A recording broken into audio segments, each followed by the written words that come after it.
What's up, everyone, and welcome back to The Marketing Grind, where we explore the daily grind of B2B marketing from inside the trenches, talking about what's working, what's not, and why it all matters. I'm Gary, and I'm joined once again by my brother Mack. What is going on, good sir? Not too much, man. In the grind, that's for sure. Lots going on, but excited for this episode.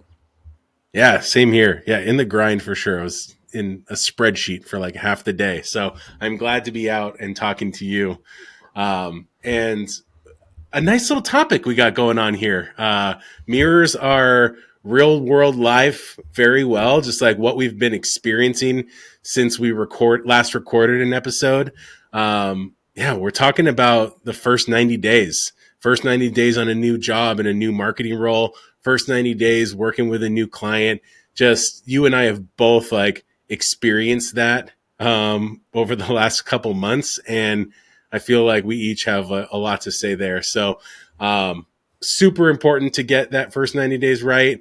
And I really want to dig into what you've been through and some of your tips that you have. But before we do that, as always, can't dig into the topic without a nice cup of Joe. So, coffee wise, what are you drinking today? Yeah, so I zipped over to this coffee shop in Ventura. It's called Singing Sun.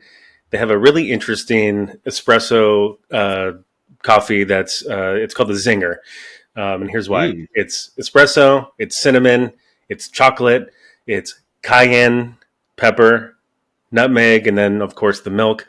And when you drink it, you get all those flavors, but then the cayenne comes in right at the end and goes, pew, Wow. zinger.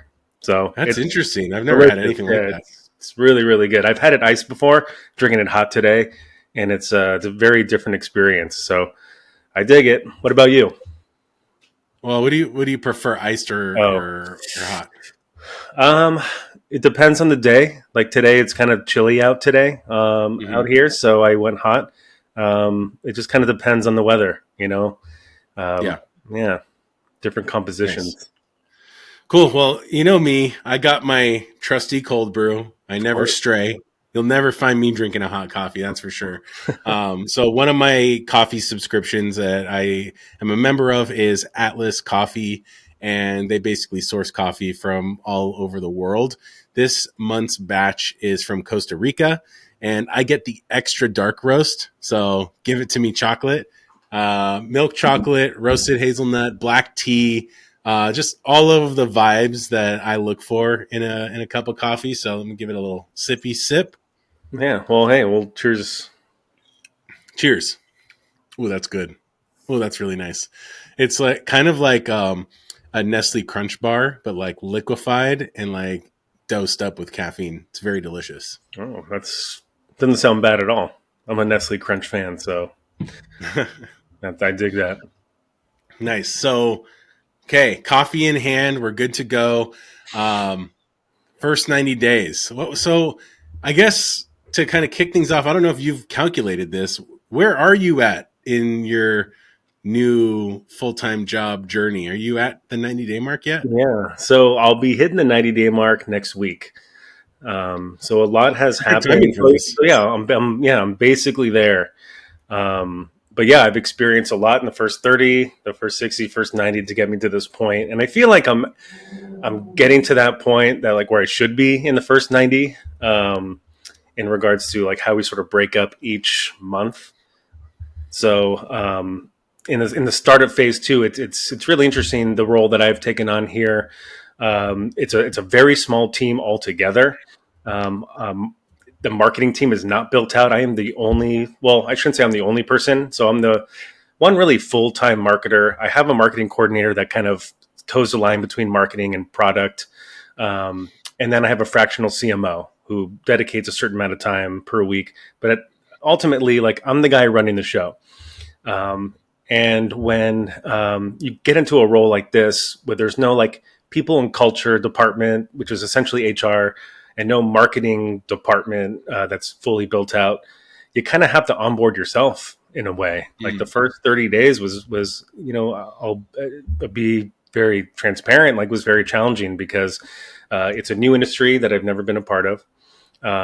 and it involves asking a lot of questions and getting into the trenches in terms of the education aspect of a new industry, and especially an industry that is highly focused on in person and webinars and things like that. So you're not really doing like the traditional digital marketing things.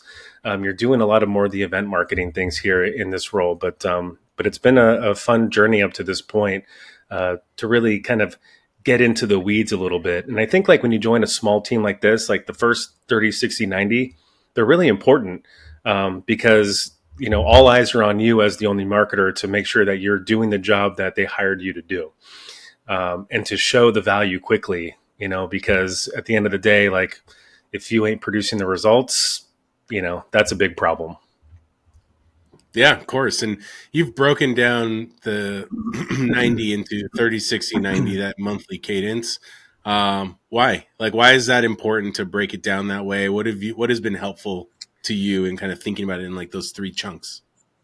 Yeah, I mean, like when you sort of break it out, like you sort of get a little bit of leeway in terms of like impact, in a sense. Like the first 30, like no one's really expecting you to like flip the script and to like do these game changing things. They really just want you to integrate into the role, integrate with the company, get to know the product, get to know the industry, get to know who we're selling to. And so, there's a little bit of like, I don't want to, a little bit of flexibility, a little bit of buffer to do all of that. While at the same time, you're spending the time looking at like, what are the little things that, as a marketer that you could do within that 30 that would make that impact in a fast way. And I know we're going to get into this a little bit later. But then the first 60, right? Then it's like, all right, like you've learned the product, you've learned all these things, you've done the education. Now Mm-hmm. the next 30 days is actually doing those things, getting, basically like picking up the torch and actually executing on those things and executing on what was happening before. And then also trying to, look at new channels that we haven't explored before. What haven't we dipped our toes into, and start to bring those ideas to the table and even execute on those if all looks really well.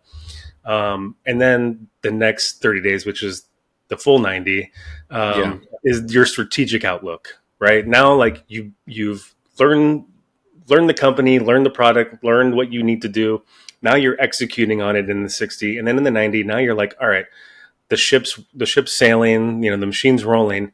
Now let's take a really strategic mentality to look at then what can we do down the line? What does Q3, Q4 look like? Then what does like even Q1 2025 look like in terms of new channel activation, new events we want to attend. So that becomes the plan. Like now you're kind of in the planning stage too, while doing everything else. Yeah, that makes sense. Do you like, so we're talking about that first 90 days, but like, you kind of hinted at like the outlook beyond. Do you take a similar kind of segmentation perspective to like the year? Like, I know I worked with a company that operated off of like a trimester, the three trimesters in the year. Mm. And then, obviously you have like the Q1, Q2 quarterly base approach. Some people go halves. Do you think about that in segmentation for beyond 90? Um, Not necessarily. I mean, like we're really built down to quarterly goals, and all that. But I think like I guess in terms of like this the outlook for myself, I tend to look. I guess there's a term that somebody that I worked with in the past that called them semesters. Sort of broke it Mm, out into two. And so I think that's how I tend to look at it. Like now that like we're about to get into Q2, I'm thinking about Q3, Q4 at this point. yeah. And because I've gotten my Q2 from like for the most part, kind of buttoned up from like what I want to do. And as I mentioned, like, or I may have mentioned, I don't remember, that this specific company that I'm working for now is very much event and webinar focused. And so like I needed to get ahead of time to make sure that like we have this schedule built out. We have our guests, we have our topics and all of that. We know what events we're going to be going to. But Q3, Q4, we're Q4 really at this point. I'm still kind of building out, but I'm getting into Q3 at this point.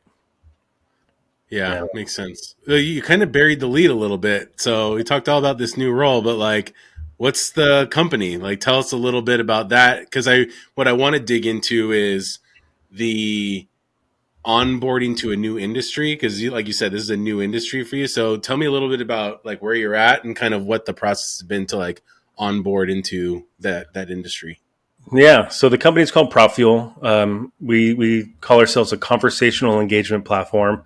It's the software is built for association, like membership based associations and nonprofits that need to communicate with their members on an ongoing basis.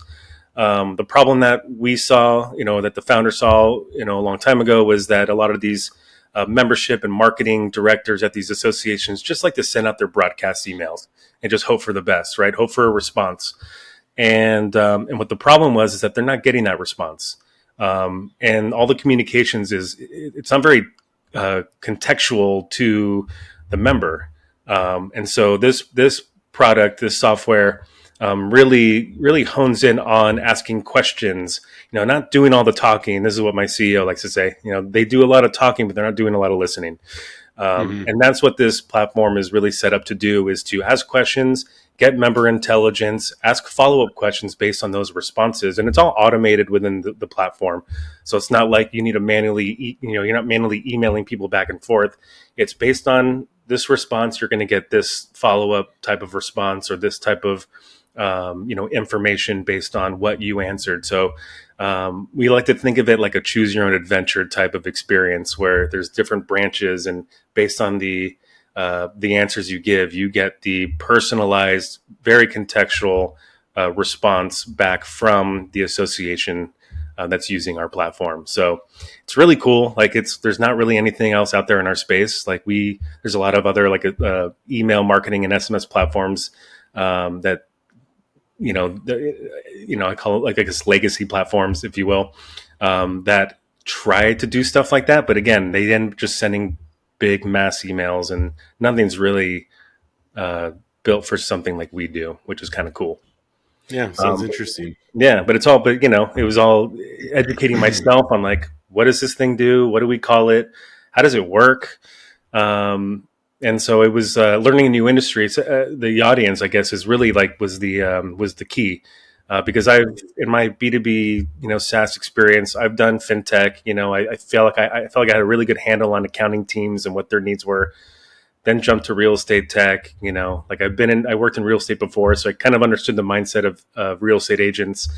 Now jumping into like associations and the people that the membership people and the marketing people that run these communications, getting into their heads a little bit and understanding like what are they trying to achieve, and it's always like just getting new members, getting lapsed members back, providing value at the end of the day. I think like that's such a kind of a thing that we always say as marketers: we got to provide value.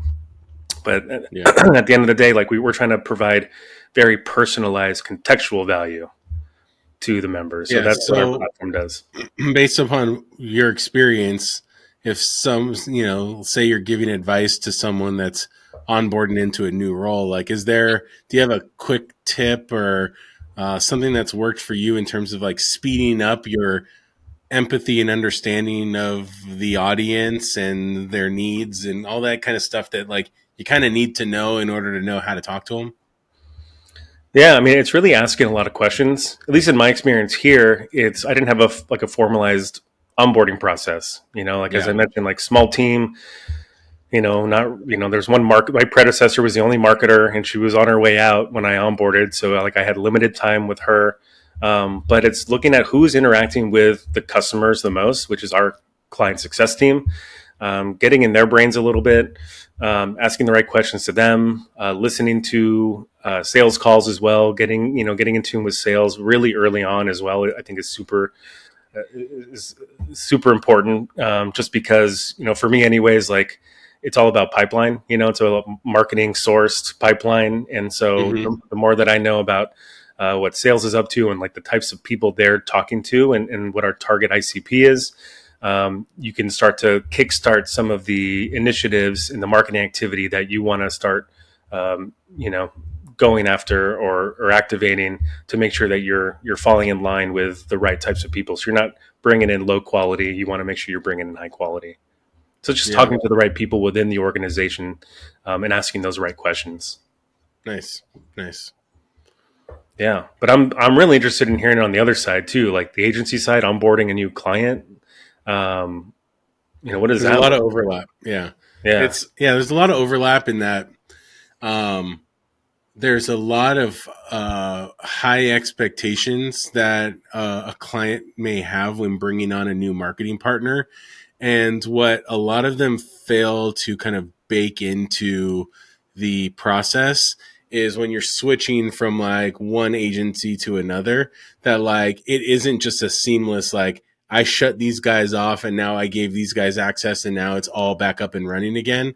Like, we need time to learn, not just your business, your product, your service, but um, we need to learn your customers and your audience and the need states and the customer journey and kind of the pain points and all that stuff that helps us fine tune messaging and content strategy to actually being impactful so that you're not repeating. Because what you do is if you just swap one team out for another, maybe there's like a marginal skill set increase. But like really what you're trying to do is you're trying to ramp up their understanding so that their insights can lead to better execution.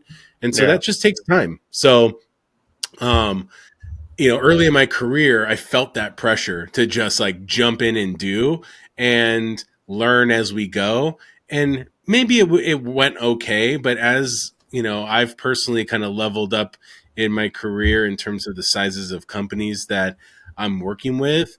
Um, you get a little bit more leeway to say, you know what, the first 90 days, we are not actually generating any new marketing activity. So let's bake that into the process. And I say I use 90 days. It's not always that, but there is a considerable amount of time. It is somewhere in that 30 to 90 days where you need discovery, where you need deep research, where you need kind of like time to generate insights to kind of right size them against client historical like understanding of the customer and the product, and then moving into execution. So that's the setting of expectations is like the biggest thing that I've learned over the years is you really just have to like fight for what you believe is going to produce the best work possible.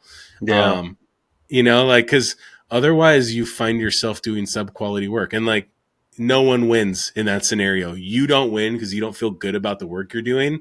And the client obviously doesn't win. The work's not just going to be as good as it could be. It won't be as effective. So that's where I think there's a lot of overlap, and I'm wondering if like I have a few kind of go-to tips that I've developed over the course of the last like 3 to 6 months, kind of onboarding several new clients, and I'm wondering if there's some overlap in kind of your experience. And one of those things for me, and I honestly use this word like all the time in the work I do, but it's focus. The power of focus is so important because you can jump in and you can do so much. If you look at the full funnel, if you go from acquisition, retention, demand gen, nurturing and upselling, like all the kind of different things that you can think of in the life cycle, there's just so too much. It's overwhelming. So like if you want to do deep work, if you want to do good work, you got to focus in a certain area. I'm wondering, like in your experience, has focus been an opportunity for you? Like, have you felt the pain of like lack of focus, or have you been able to like fight for focus? When you're like, hey guys, like I need to do a really good job, and if I do this, and this, I won't be able to do a good job across all of them. Like, how has that resonated with you? yeah. I mean, it resonates so much because the last two roles I've taken on, like I've entered in as basically the sole marketer. Um, here at Prop Fuel, it's taking on a role that, as I mentioned, is very hyper event focused.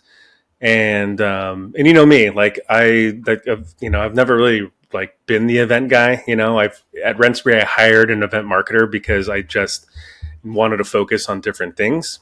And so in here, like coming into it, it's like, okay, this is what's important to the company. This is where we drive a lot of pipeline, but there's so much opportunity with the website and the content strategy and other demand gen channels. And so I find myself kind of being like, all right, like I need to focus here because this is where we've driven pipeline in the past. And even that channel wasn't completely buttoned up. There was no like checklist process. There was no process really. And so trying to build foundations of organization and operations within marketing, none of that was in place here. And so I Mhm. find myself kind of like all over the place in some ways because it's like this needs to happen. Like we need to have this organization, but I'm also trying to execute on content and getting, looking at focusing on a little bit like on an organic search, like looking at the, I hate to say, low hanging fruit of like the little keys we can turn just to Yeah. change a little bit for the positive. And so that's been a challenging thing so far for me here, but even same thing at Rentspray because I was basically the first marketing hire in. We had a marketing coordinator, but I was in charge of him, and then but I was focusing a lot on demand gen and digital marketing stuff, and then like events was a thing, but sales kind of led that a little bit. But I was like in charge of logistics side of things, and Yeah. at that point I was like, you need somebody that like does this on a regular basis, that like knows how to order like the keychains and like like thinks about the unique activations we can do at booths and all that stuff and plans the parties.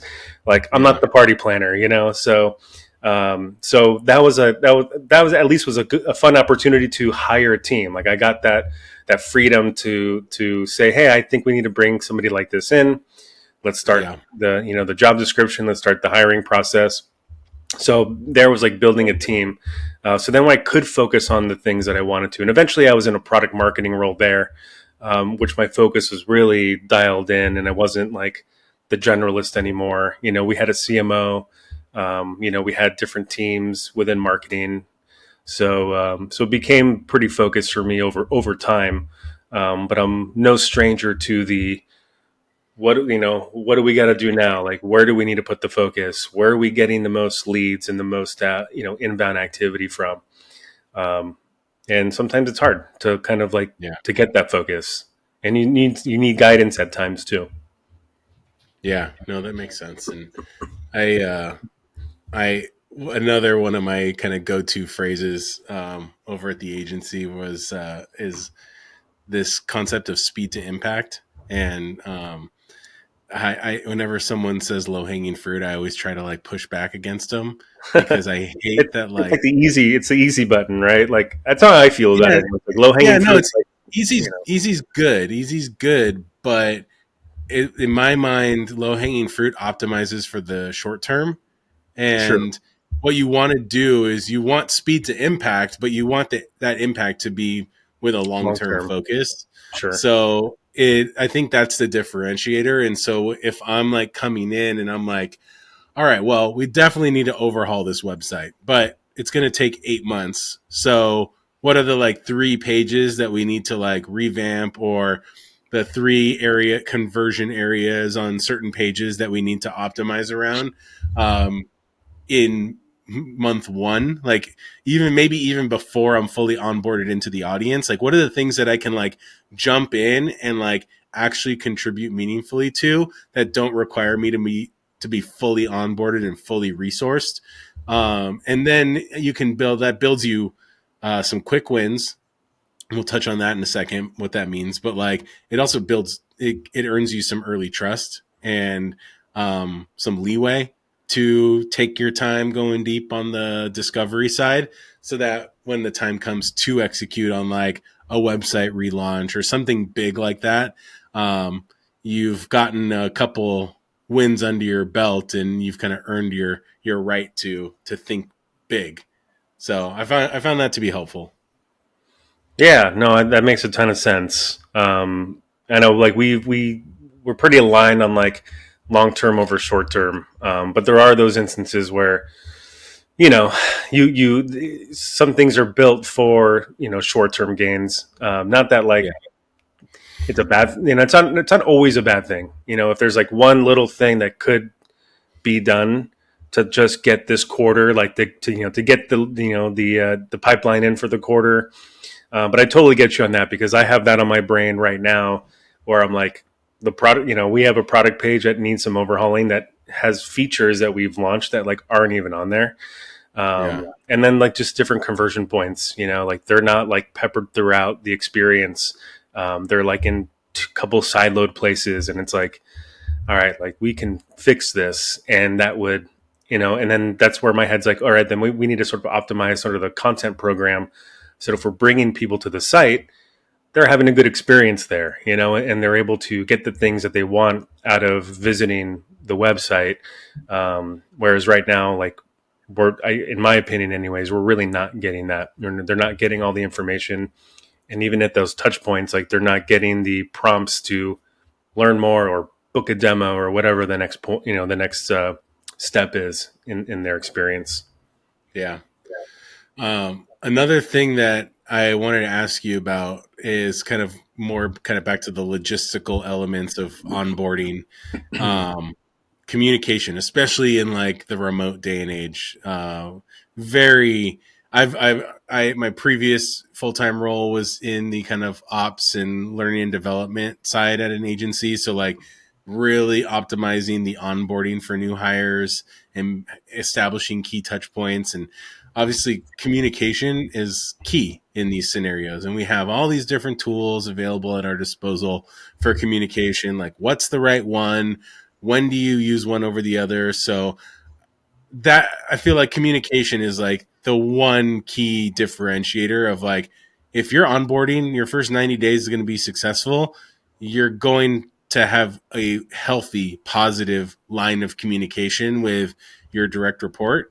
And if that communication isn't healthy and isn't strong, then you're probably not going to have a great 90-day review. So how has that experience been in terms of like understanding, like how frequently do I check in? Where do I check in at? What does a check-in look like? Where do progress reports look like? How have you attacked that? Yeah. So like the person I report directly to is our fractional CMO. And so in that, with somebody doing that sort of job, they only dedicate a certain amount of hours to your business, because they have other clients and they're doing other things.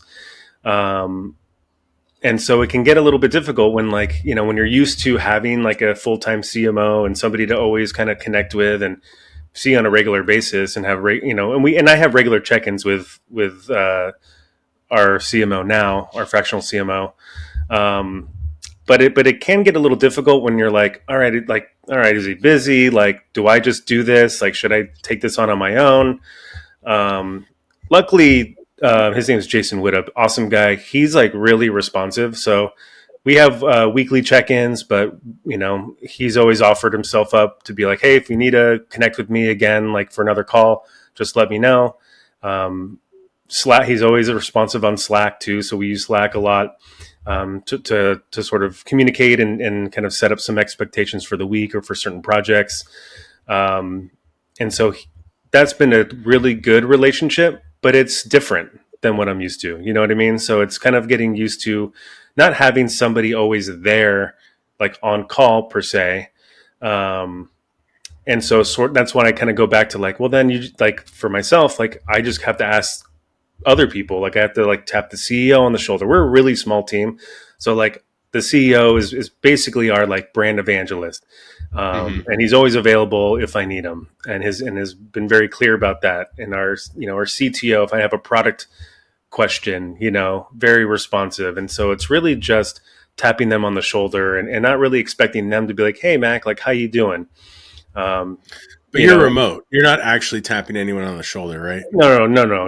Yeah, we're all remote, So fully remote that's what I'm team. asking about, is like the logistics of like what do things like that look like in a remote environment in the onboarding when like you are kind of new and some people don't have maybe as open of a team to say like ping me anytime. So you're like, what does that mean? Like, do I hit you up on Slack? Like, when should I reach out? When should I not? Is it email or is it Asana or whatever? Like, I Gotcha. don't know. What Yeah. does that look like? No. Yeah. For us, it's Slack. We're all available via Slack.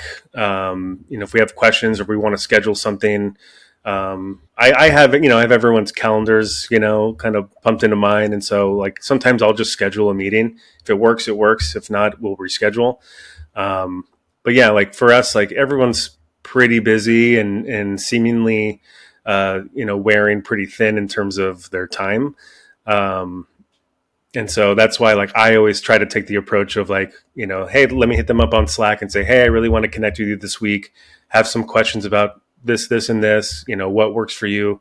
Or I'll just look at their calendar and say, can we do something like, at this time this week, and just kind of get some confirmation. I used to just book things on people's calendars. But I've kind of found here anyways that's like, oh well, like not everybody puts their full schedule in there, so I found it better just to kind of like keep it in Slack, and kind of Mhm. get some confirmation ahead of time. But it's kind of different, I Yeah. think, with every organization, like how they operate, and how small or big they are. And no one really said like this is the process we take here, so it's kind of Mhm. like I'm learning by doing and I'm learning by the experience, because I never had like that like onboarding process. Really, it's like, here's some documentation here. Oh, explore our Notion here.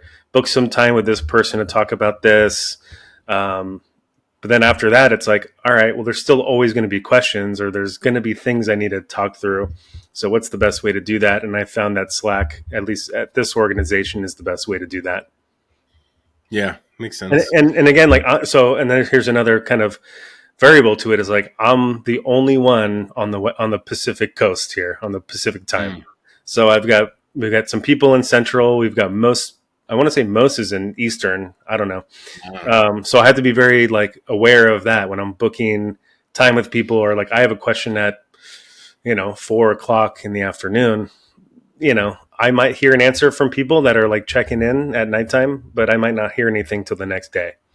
And Mhm. so, but it's at least a little bit better, I guess, than what I was working with before, where I had a whole team in Thailand, Yeah. and I was like having like calls at 8 o'clock at night, and I'm like, oh man, I'm so burnt out. Like my brain's not even here right now. Yeah. so, Yeah, for so sure. it's a little bit different, but I have to be aware of that and know that, and Mhm. luckily, like my fractional CMO, Jason, he's on the Pacific time too. So like, we'll, if I ever need to ask him stuff, I know he's still kind of up and working when I am. So, Yeah. but yeah, it's just you got to be with a fully remote team. That's a whole nother variable to it. Yeah, absolutely. Yeah, one of the things that from an agency standpoint, like it's really easy to kick off a new client engagement and then like go off with your team and like do all the things you need to do, and it could be weeks before you really have anything meaningful to like check back in on, and that's just too long. Like you just can't disappear for like 3 weeks and like do your thing, even if you come back with like the most insightful document that summarizes all of your research and discovery. Like it just isn't going to work. So what we do is our project managers send out, which are kind of like account managers sort of too.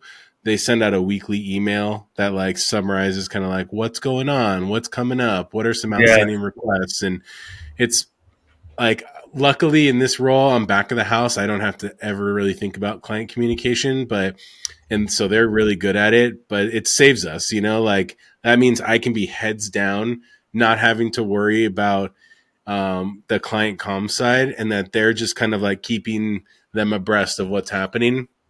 So that's super helpful. And we do that via email. I could see it potentially working like via like a client dashboard or project management system as well. But like I try to avoid Slack on the client side just because that might be too the door's too open. It's like a little we're maybe too accessible in those certain circumstances, but like with employees, Slack is perfect. And if I'm onboarding a new employee and like let's say they're having a harder time getting up to speed, like I'll have them kind of check in. I'll give them like a little bit of a framework and parameters around what I think a healthy line of communication might be so that they feel confident in the work they're doing. It basically opens up the door to them via like a little bit of structure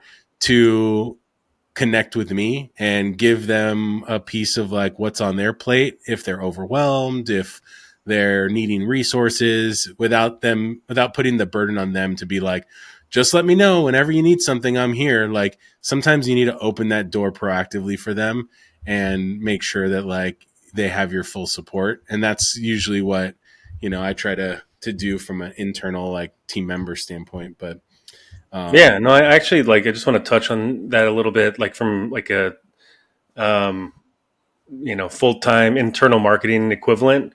Something that we haven't done in the past that I've always been really big on that I haven't done here yet is the internal like recap of like here's what we did this week, here's what we're going to do next week.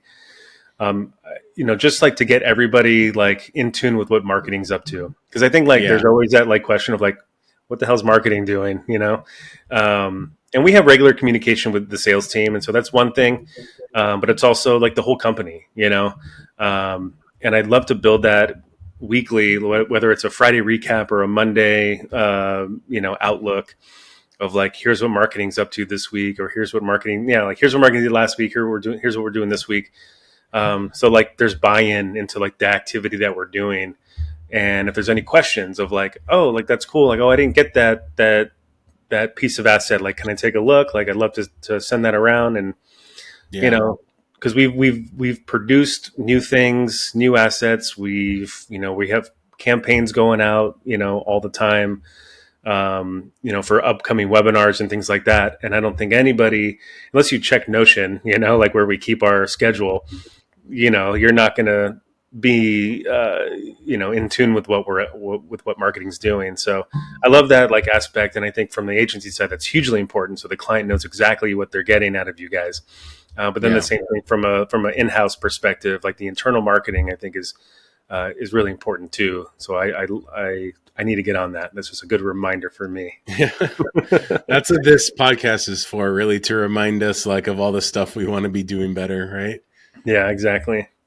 The thing that I was going to say that goes hand in hand with the communication is like KPIs and quantifying. So like the kind of written update is more like the qualitative, like anecdotal narrative about around what's happening, but quantification, I think, is a pretty powerful component to this, and really like I call it out because it's different than the KPIs and the OKRs and like however you want to quantify like success for your role long term or like even at the quarterly level. Like we know you're not going to drive like 100% growth in sales qualified leads in the first 6 to 8 weeks, right? So like let's look at something different. Let's look at a different metric, and maybe based upon where your area of focus is in that kind of like first 90 days, like maybe we can talk about like top line like audience growth numbers. Like maybe you are able to make a 10% increase in like LinkedIn company page followers through tweaking an ad. Like when we talk about like optimizing for speed to impact, like that could be one of those early KPIs. So I think like it's important early on to kind of figure out like what does a KPI look like that demonstrates success in the onboarding phase that you can then evolve or throw out the window completely once you get to a certain point and say, all right, now we're driving revenue here. Like we want to measure pipeline, we want to measure all these things that are like business metrics, but in the beginning, let's be realistic. Let's quantify something that we can actually meaningfully impact. So I think that changes for everybody and for every role, but and I've actually never applied this. So like I thought of this during the kind of the brainstorming of in prep for this conversation. And I think I'm going to try and take this to our next client engagement and see like, is there something we can do here that might make sense? But I think for the in-house role, especially like there may be something that you can quantify, maybe not first 30 days, but probably in the 60 to 90 day range where you're like, all right, bro, like I'm not going to be able to do like this big, hairy, audacious goal that you hired me for, but I am going to be able to do this. And that rolls up to kind of the ultimate shared goal that we know that we have for this role. So I don't know. Is there anything that you guys have established early on that might like kind of parallel to that? Or are you like jumping in like, I'm trying to Dude, drive it's pipeline, pipeline man. day two? Yeah, it's pipeline. It's picking up the. It's really it was really picking up the torch, and trying to drive more. Because I think the problem, That's a lot of pressure though. it's a ton of pressure. Because the really like the conversation that I had coming into this role was like, hey, like we know what we can get when we do this, and we've sort of plateaued. Like we want to do more, right? And so for me anyways, it's like, all right, well, let me grab that torch. Let me do the things that you guys were doing, but then let me add in the different distribution channels. Like when I mentioned like events and webinars being our big pipeline drivers, they still are. And just thinking about like, what are the right topics we want to talk about? What is going to get the most interest? And so the nice thing is that, the first webinar that I coordinated and put on, drove like, I don't want to. Maybe it was the highest amount of registrants that we've gotten in a webinar like ever, or maybe like in a long time. And we were all super pumped about that. I was obviously super pumped about that, like doing that in like the first month. And then we did something we've never done before, which was taking some of the customers and even and prospects that we had, and we turned that into a workshop, like a real live workshop with our client success team to be able to actually run a campaign. Mm-hmm. The topic was winning back lapsed members for the associations, and we actually then would give them all like free access to Prop Fuel, and we put them into different groups, and our CSMs would actually walk them through how to build this out. They had to come to the table with their contact lists and all these Mm-hmm. different things, but we set up their accounts ahead of time. We had a ton of work had to go into this, and we ended up booking like demos off of that and getting new clients set up, and like it was hugely successful, and it was like Yeah. the first time we've ever done something like that. And so you got to kind of think outside the box. I'm not going to say that was my like big idea, but I'm the one that sort of put it all together at the end of the day. Well, look at where you started that part of the conversation. Like you started with webinar registrants, right? Or attendees. Yeah. Like that is exactly what I'm talking about. Like that's an alternate KPI that you can measurably influence in like a short term, low pressure time period that does trickle down and connect over to demos and pipeline. And so I think you're just you're like proving the idea out in real time, which is cool. Yeah, I mean, I think a lot of it was like the topic. It was just so timely, and Yeah. but so I won't take like all the credit for it. But at the end of the day, that is absolutely the KPI that we're looking for. Then we're like baselining now. Like we take the averages of like, all right, like we want to hit X amount of registrants per webinar at the very least. But let's see how we can bump that up. And so we weren't really like a LinkedIn company, like maybe post here and there. So I'm trying to ramp that up, right? And like, Yeah. and as you saw, like turn our last one into some social content. I want to keep doing stuff like that, keep promoting it on areas that we haven't done it before, to keep driving those registrants, and then working with our partners and the people that we're doing these webinars with to promote it as well, because that's a whole nother audience that we're not tapped into. And so there's a partner Mm. marketing aspect to it as well that I'm really trying to hone in on. It's one thing to just run our own webinar with our own guy or girl running the show, Yeah. but bringing other people into it, having them promote it, it just exposes us to a whole new audience. And so I think that'll give us results in stride over time as we continue to do things like that. Yeah. Makes sense. Very cool. Yeah, man. First 90 days. So it's been a blur probably, and you've successfully hit it.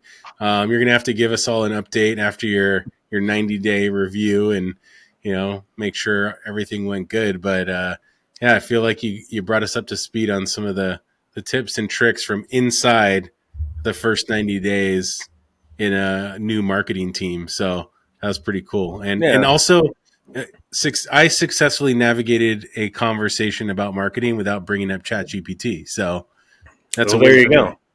But but with that said, ChatGPT is certainly helpful. But yeah, I mean, especially when you're a marketer of one, I think that's like kind of the big thing. I think that's been the big challenge. And I think for people that are in that situation, you just try to do what you can. Don't overexert yourself. Have the focus, and really you know, over communicate, because I think at the end of the day, you don't want people wondering like, all right, like in the first 90 days, like what the heck is this guy doing?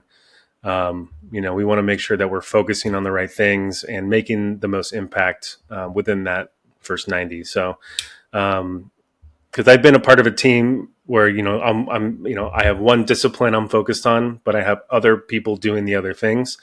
Hmm. When you're doing all the things, it can get challenging.